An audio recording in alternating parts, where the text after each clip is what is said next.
Na présenté bino Sunyarko papa na Roissy passe ko se kudi felela Mbiaka prêtre donc vient à biso ya latino mutambunda Missa Gillette mutike buti donc des fois de mutambunda boga latino qui tokos donc Sunyarko voilà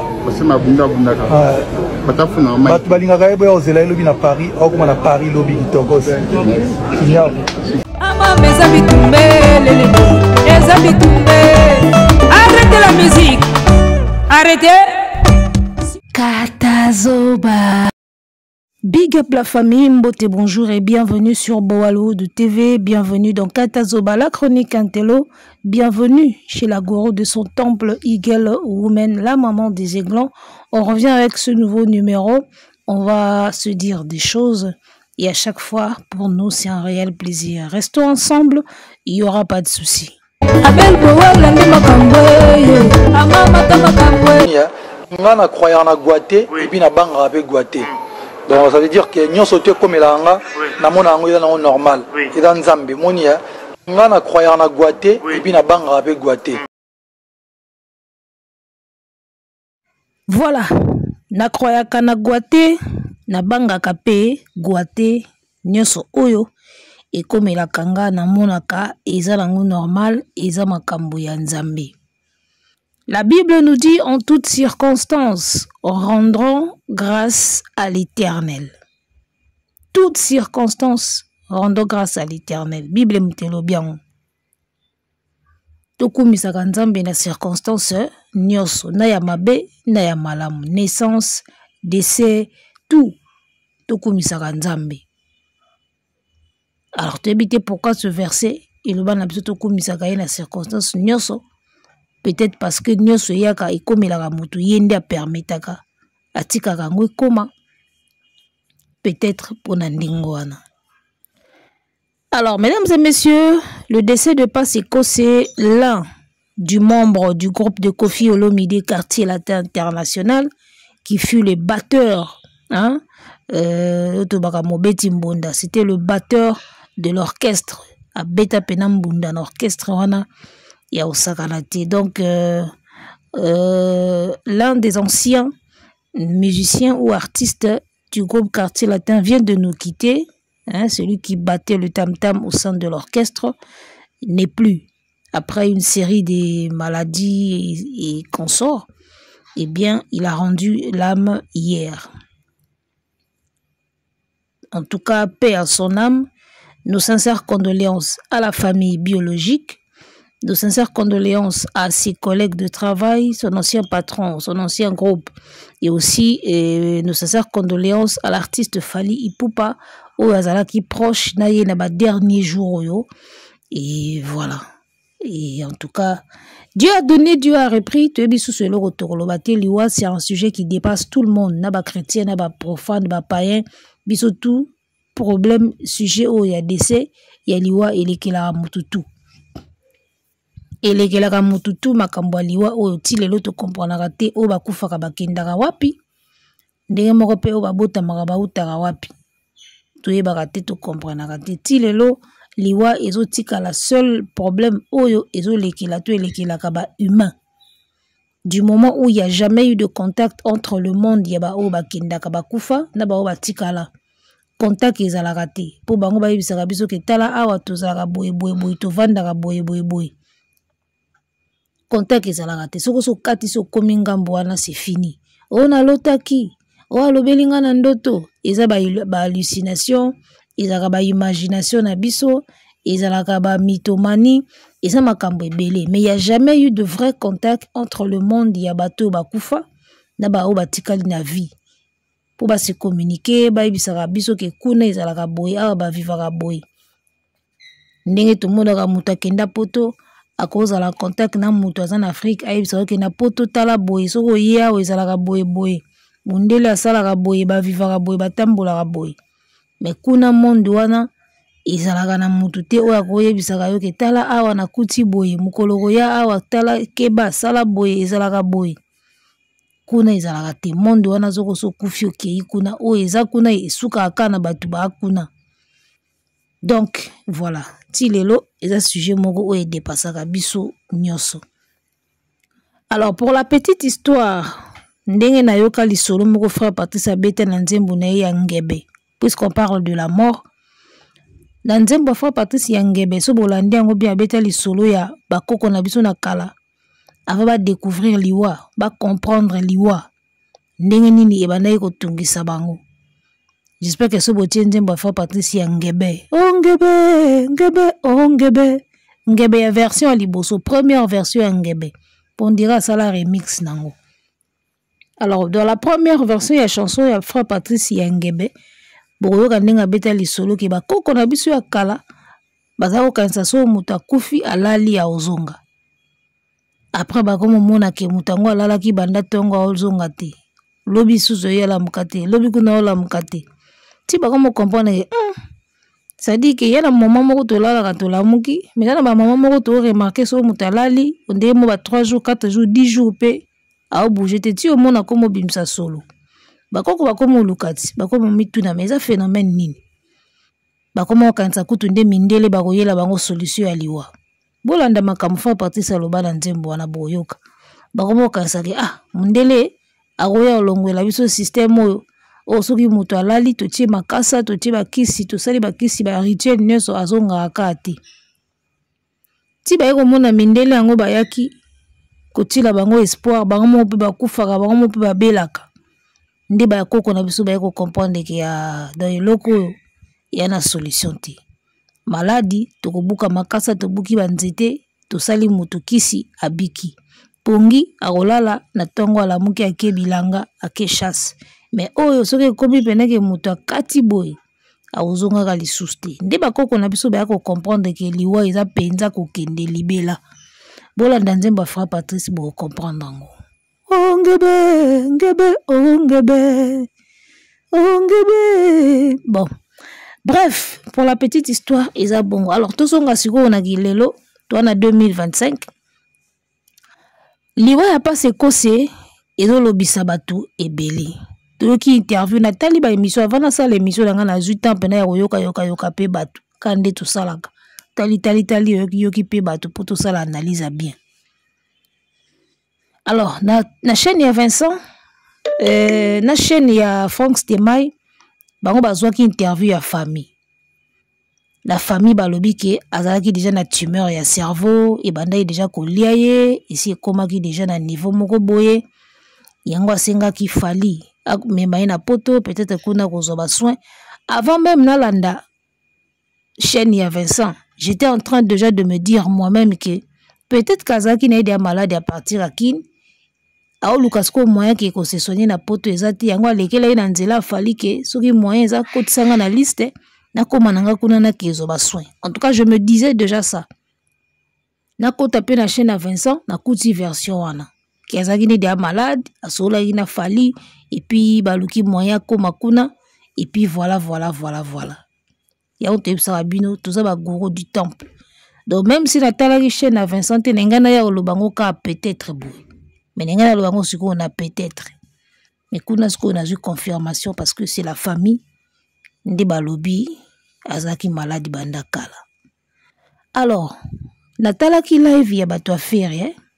Bato basala ka live ya bata feri o ba mona ka fali ndoki mabenyo so mukili ya Kongo utaka pa fali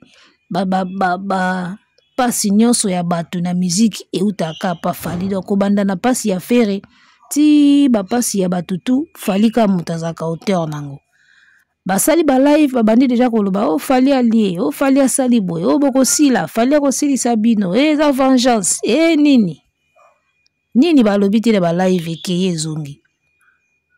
Alors eloko nga na lingine ya koloba awa eza nini. Déjà la première des choses na yoka ki na live wana tango na koti o ba benga ka kialosi soki kialosi wana mukiala taba komo bato na poto mukiala wana poto me komo no mukiala donc sko tango za ila kini ondeka makiona onde likiana double moi ndingona. Alors balobi kuna na live wana ya mukiala balobi nini na ofula yekutu nde na otangi boy bakombo musufu ba kotanga ngo balobi o maladi na ye ezalaki lokola spirituel wana ye moko maladi banda omonana te banda ya na poto balokwa maladi emonanaka te ezalaki ondiki eloko moko spirituel maladi ne ezalaki spirituel soko yo oyebi déjà ke maladi ezomonana te mais oconfirme ke eza spirituel donc ya banda kutu boye o balobi maladi abeli akufi nango toyebi te o na tuni bato nanga na se renseigner balobi maladi akufi nango bayebi te donc ya maladi moko spirituel soko yo oyebi déjà te maladi ya moto akufi nango mais déjà okoki kodéfinir ke eza spirituel quelque part donc oyebi eloko moto akufi nango te directement au définir que ça spirituel. So oyebi eloko moto akufi nango te. Comment okende koloba mbala moko ke ça spirituel? Luka nano yeba eloko moto akufi nango. Soki babi maladi banda ko mona na te. On a ko supposer bi peut-être. Mais affirmation wana ke lokola maladi banda mona na te sûrement ça spirituel. Botoboyi te eza thèse moko. Parce que dans mon kili, tout ça la physique na spirituel. C'est le spirituel qui conduit le physique. Tout ça la na nzoto, na moli mona âme. Tout ce qui est immatériel, na nzoto est matériel. On peut toucher, on peut voir. Donc ce qui cause moko est physique, forcément il faut la spirituel. Mais les camo y a quoi affirmer que loko la maladie monanité mbala moko est spirituel. Pourquoi? Parce que ils a qu'à côté à fali. Tout le monde qui musicien à Bova koufi la gileki awa yepi ba malade bando mona na te malade bando mona na te mais yo kandingi bo défendango parce que skuta za obela na ye pisi akoli na ye akufi na hôpital mais leki ya musicien na bino mutazo kufa pena bo azoloba makambo ye moko que toke place boye balobi boye na ken église ya Kingandi balobi boye ça dit que jeune wana akufa pena azoloba boye mais bat baotala ti aki parce que c'est tout le monde a beli na yeka bo akufi mais leki ya musicien na bino wana akufa pena mutazoloba oza ti pena ke muta okende boye batutu baotala aoloba pena ke tala boye to uti place boye balobi boye balaksinga boye mais ti akenda kaka tia kenda bolingo latisa bakambo liwa fali so ekomi côté na bino même si makambo zo mona na misu pena ke boye ke badame Jeanne badame Jeanne to betango na code badame Jeanne mutu bozo bomba so ekomi na fali akosilisa bino etikali yo etikali Kingandi misusu balobi etikali Charlie Prince etikali so Kingandi bino bokanisa batutu bazaka liamable mbisi tu ezaka ya kolia te bambisi musu ezaka na aquarium batala yango ka ndenge ezosakana na aquarium mbisi musu ezaka na nka na ebale bapeshaka yango te balia yango pete eza na nka na ebale kaka après eza bambisi oyo bamndakala bamayanga oso pêcheur a pêché bateki ye balie mbisi nyonso ya kolia te d'accord ndenge tozala boye na mokili mutu na mutu azalaka na liwa na ye nalanda mutu maître spirituel moko azoloba bi mutu na mutu azalaka na liwa na ye nde tozala boye na mokili yana mutu mususu okokufa ka na liwa mai mususu ka na liwa ya moto mususu ka na accident mususu na maladie d'accord mususu okokufa ka na bitumba bachembeli mususu okokufa na masasi ba misusu pe bakufa te babunga ka boye nga na yebi jeune moko boye na ba quartier ka ndenge to vanda jeune wana abunga ka boye proche pena ndika to vanda na ba quartier boye to za proche to yebi pe to yebi ndenga zokola to tamba na quartier boye kutana pe na avenue boye bo pesa ni pe mbote bolekani obi pe pa na bango yango yo avanda awa mama bango yo papa bango yo sadika to yebani na ndenga ba quartier jeune wana abima na tongo akenda libela ti lelo soki 30 ans soki 40 ans do onda komidia na mwasi na bana mikolo très jeune abimaka abo abunga kenda suite te loko te ba mona pe bembe te ke to loko te bembe moko kuna to moni mutu moko na rien donc quand ndenga abimaka na tongo kokende mobimba yango wana ba mona ete bayoka pe suite te bayoka pe te bakangi ba jeune moko kuna bokena kotala ta musu mwana bino eloko te. C'est le jour où j'avais confirmé ma kambo spirituel wana lobaka kiye batu musu babunga akaboy. Donc mutu na mutazaka na liwa na ye ndenge tozalaka boye na mokili. C'est-à-dire que mwana mai abunga je crois na ba âge ba 20 ans, ba 18 te, ba 19 20 ans.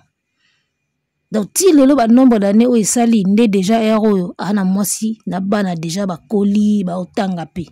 Na ndenga ba âge soka zalaki. Ape ana mwasi pe ana bana ero. Abunga kabo.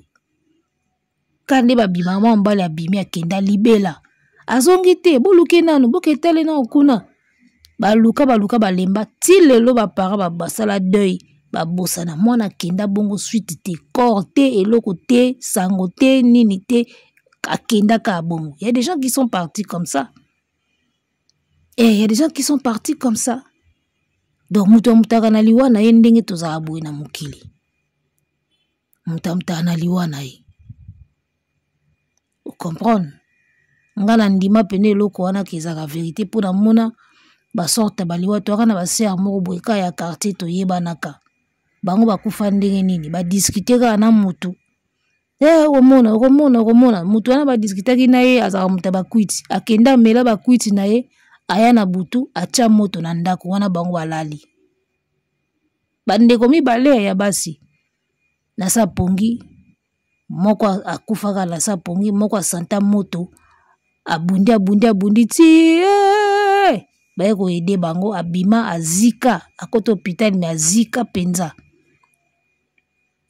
azika ti moite yepa kufa kaka asikomba na hôpital. Donc wana mna liwa ya moto omoni place bana na confirmer makambo jo wana lobake mutu na vie akana liwa na ye. Dasadi ke bana basi mibale balali na bango boyi baswani esili babika makambo esili nango nzoka ye o kuna mutabakuti ko swani esila kite acha moto na butu bakufa soka kima so bakangai na ye barate bandeko mibale ya basi ba proche to yeba na bango kana ba quartier boy sango ya nani o bakufi nini moto. Donc tala comment soki liwa ya moto eza destiné pour na yo ti e osala makaki okufa na moto.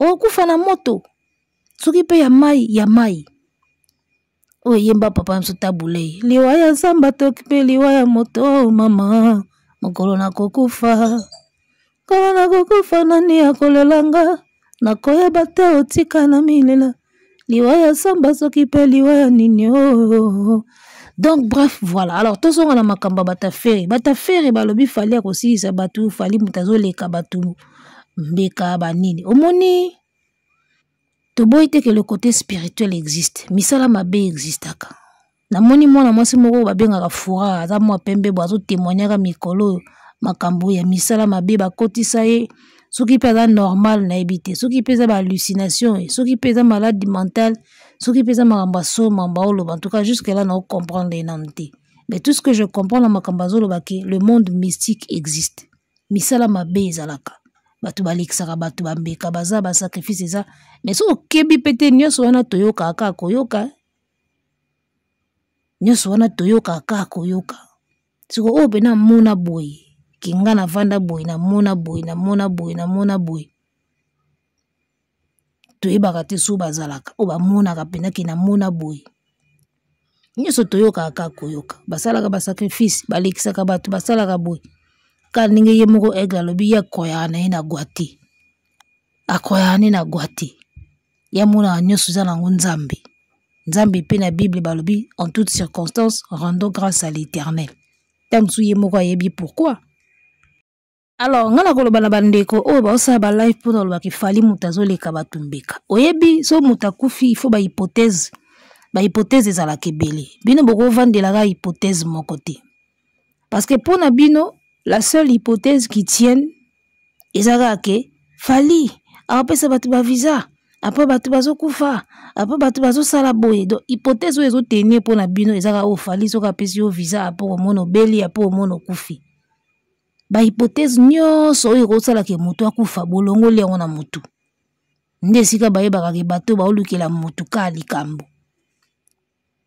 bozoyoka bino batafere soki moto akufi ba hypothèse ezaka ebele siko bino ba hypothèse tu botiango mopanzi hypothèse oyo bino bovandeli ezaka ke fali apesi ba visa amema bato na poto azose venger po aliaka bato Alors, hypothèse, Moussou faut boye barake. Tala, moi ne tous à la abona mouki. Nous sommes tous des malades debout. Il y a une vidéo mon atala na TikTok.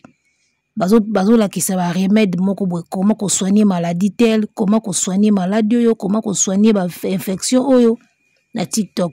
Ce qu'on a fait une vidéo on attend balaki si ba recette on a comment qu'on ça la pour soigner le boye. Na souka nango bazo ba ki n'oubliez pas, nous sommes tous des malades debout.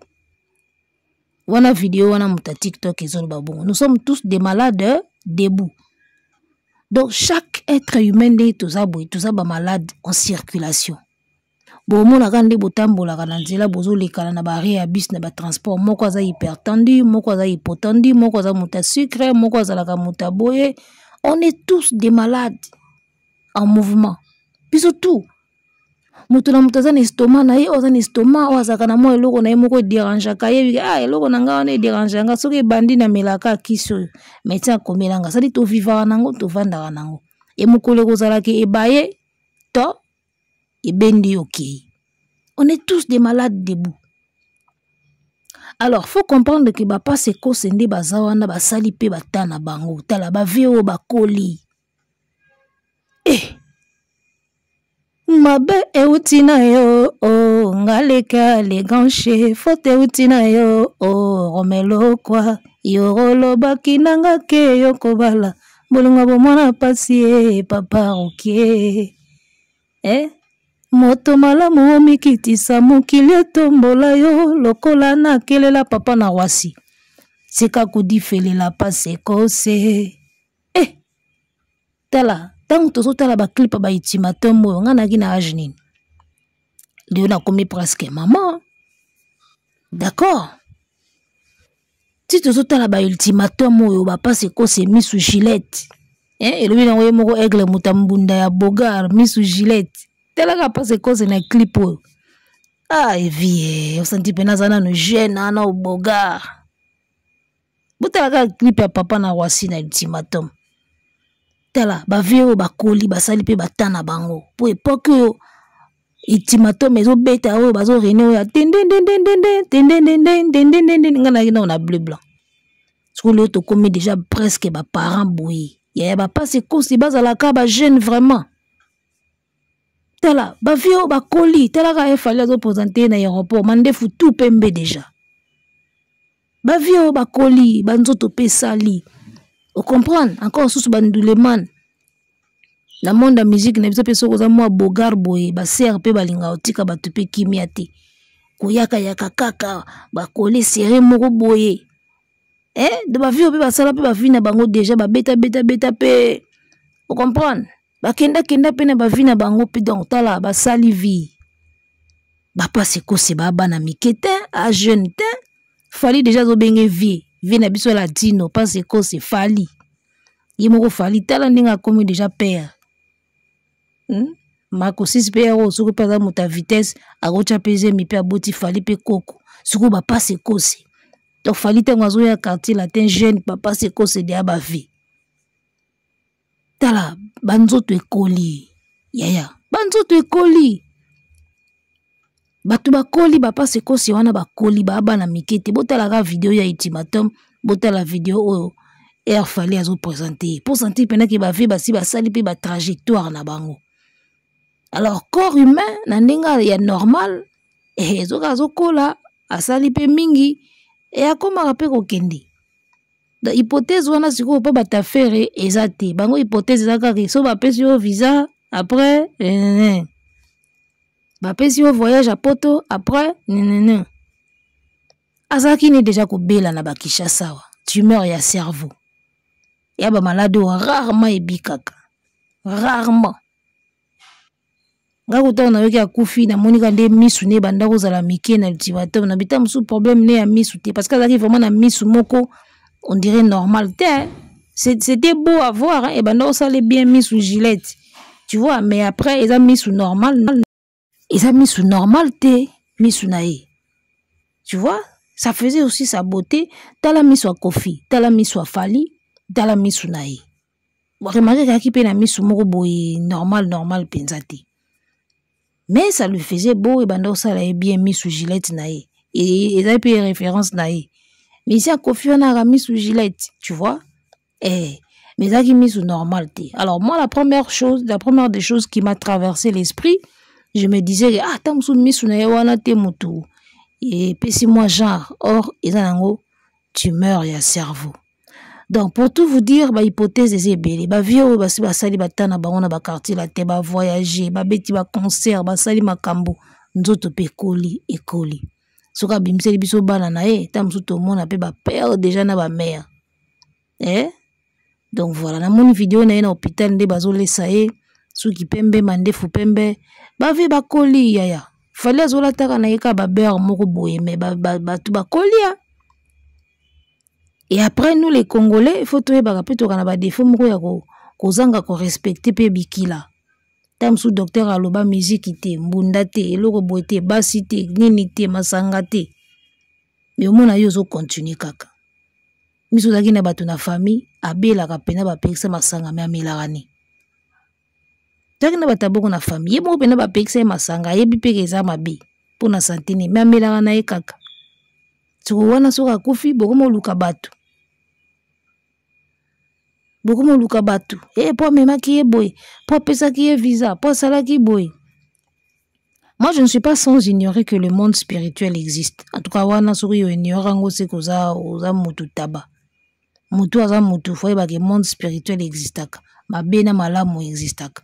Ndenge ka batu basala batu bolamu, ndenge bo basala batu mabe baza. Na ndinga butu, na ndinga boy, na ndinga mystique. Tu vois? Mais hypothèse ya ou ils naturel pour nzambe mo pasala nzoto ezili eleka ba âge na âge moko boye so ekomi loko boye ko sala soute so ki âge moko boye ekomi nzoto ko sala sou malamu te misu romona soute c'est lui-même qui a fait ça. Nani asala ke so ki âge pusani misu ko mona na pasi nzambe te ka misu o zo fungola o ya minene o so comme na âge moko o mona batoneti mibale o mona neti flou. Ils ont âge. Matoye comme yoka na compliqué. Ils ont âge. Sikoyo, soka mutakufi na entourage a fali hypothèse naturelle il faut longo. Faut to koma kana hypothèse eza spirituelle. Balieye nanani nanana. Donc hypothèse eza naturelle et exister sous te ke mutakoli, mutabeli, mutakufaka. Batutu bakufaka. Batutu bakolaka. Nzoto peso ke koli et lâché. Asalaki parcours na ye, asalaki vie na ye, alingaki, amelaki, aliaki, asakanaki, avoyageaki, abetaki ndule. Tango age ye okoli, nzoto elembi. D'accord? Elembi, okoli. Voilà. Et sa maladie eye, fallait essayer d'aider avec peu d'argent, avec banini, il a essayé d'aider à sa manière. Dieu a décidé autrement. Mutakufi akufi les gars. Ce que ça qui coûte que moi à 12 ans peut-être tout le monde a dit très tôt boye papa. Mutusi akomi na mande fois pembe. Mbiaka jo biso totala na ultimatum biso bana mike ultimatum mezo renier. Il déjà tseka kundi fele la passe kosi obi na pembe na kofi. Et biso le to comme ba parents presque. Vena biso passe kosi azalaka jeune vraiment. Donc pour la bino pembe na fali mutako kola te mutako bela te mutako kufati batu bazonga ga jeune neti vena so passe kosi boy azonga ga na 12 ans 13 ans ka pour la pembe na fali vraiment non tout tika ba spéculation zanga mutu na makolo ata bolinga mutu te bozaka na pe na ba analyse moko correct et soki ndenge bozo ba ke fali mutaleki kasi ke bo banda kolela soki ezaki fali mutaleki tolo bani bo bandolela pose ke bino boko kasu eloko te to ke na ono nde bino bolinga to kanisa neti bino to réfléchir dans neti bino. Donc voilà, parce que ça nous a quitté total ayeka na clip ya papa na Roissy jo fallait okofia simba wana pembeni ye wana tika kundi felela passe kose. Donc voilà, papa na Roissy pour na kansa ve na biso passe kose atiki biso en tout cas vu akolaki vie vraiment na moni ba image na moni ba photo na moni pena que vie akolaki que son âme repose en paix Après Manina Kimia, il a donné ce qu'il a pu donner, il a fait ce qu'il avait à faire. D'accord? Il a sali carrière, bo batu musuba ya basala ta carrière te bakei. Ngana tuna batu bakufara na libum, bano bakufara na 1 an, 2 ans, 5 ans, 6 ans, ça n'est même pas parcours. Mais voilà, ils ont makamba mukili. Ya mambo mukili. En tout cas, nos sincères condoléances. Qui mezala na mabota bolele na calme. Soki mutu akufi na monde ya musique, batu bayaka kaka na ba spéculation. Bino bomona te. Bino bomona clair te bovandi ka boye. Bomona te ke musicien wana mutu. Mais boloba, boluka munini ti. Botambola, batu musu bayaka ko intoxiquer famille. Bayaka ko intoxiquer famille, bayaka pena mais bino bomona te ke ya suspect. Bolandela ti. Bien, bomona te. Yango no mona wasiko famille. Et comme sikoyo et kabwani en deux. Oyo bazomona ke mutu na biso abelaki yango akufi na oyo bazomona ke te joana kaka seke foye mutasali ba foje oyo zaka ye. Omoni batu bayaka toujours na ba spéculation. Bomona te tala kutu ye mutasali boy ye mutamemeli boy. Calm down de bangle balobaka tutia na si. Mutabelaka mutakolaka mutakufaka. Poni tangu tobotama kaizalaka te mutu bo asali po botama. So mutakufika bokomo luka ye mutasali boye po akufa, ye mutabomi eta mona botama bo bateke, ye mutasali boye po mona botama. Donc voilà, mabeto lukaka olati sango batu. Na oki jomo benga ki na live ya muki ala wana alobio fali ba passe ko se ba parmi batu basimbisa fali touche tengo yaka na quartier latin. Basimbisa ka touche basala fali soki jeune ni yango wana boye on dirait ça ba vengeance moko azo se venger. Papa makambo milai minene boye. Oza na preuve te ya makambo nyonso wana ozo sala. Alors nga leçon o na lingi na pesa peut-être moni na vie bo négligeaka batu te. Tango fali yaki na quartier la te ba moneka jeune moko boye mais lelo tala fali batu tout presque ba travailler na kofi ba koma ko biki la pembeni ya fali ba visa ba aide ba mambe belé donc ti fali azo ya quartier latin so bo mona ke ka moi jeune pe to nyokola ye to nyonga ye to vanse na ba to betele ba game ya likolo po bima libanda to betele mbunda mabe po yemba mabe moni siko lelo ndenge réalité comment fali azo venir en aide presque na batebele bazala na ba quartier latin wana na ba kofi na ba nani fali lelo comme on dirait sauveur moko boye ba malade azo aider na ndenga ba famille aza ko aider siko so bonyonga kai na orchestre omoni te ke ero nde mobulu. Donc voilà na vie te ba ko respecter batu mutu so mona ye yo sala déjà succès déjà passe ko setika kondi felela déjà na papa na Roissy na ultimatum comprends. Tant fali aye kokota bozo monaka osu ba petit onini mais lelo siko tala renversement ya situation c'est que fali est devenu aujourd'hui na ba passe cause en termes ya social indiscutable. Vous comprenez ça? Indiscutable. Donc toye baka ko traiter batu bien. Muto zo mona lokola nga na réuni avant ye après moi ba petit ango pe ba petit ango pe petit ango lelo petit ango yo akoma sauveur. Donc voilà, leçon ya vie ezaka yango. So mutakufi ba hypothèse ezebele tutika lokanga maka na hypothèse moko tutala ba hypothèse nyoso. D'accord? Et puis na vie ko négligera mutu te. Ako ya petit mais lobita mususu ikondi ya musique mobimba ye wana. En bon entendeur, toleka kimia na mabota na bino, tolela passe kosi na kimia ba spéculation te. Et puis voilà quoi. Arrêtez la musique. Arrêtez quoi?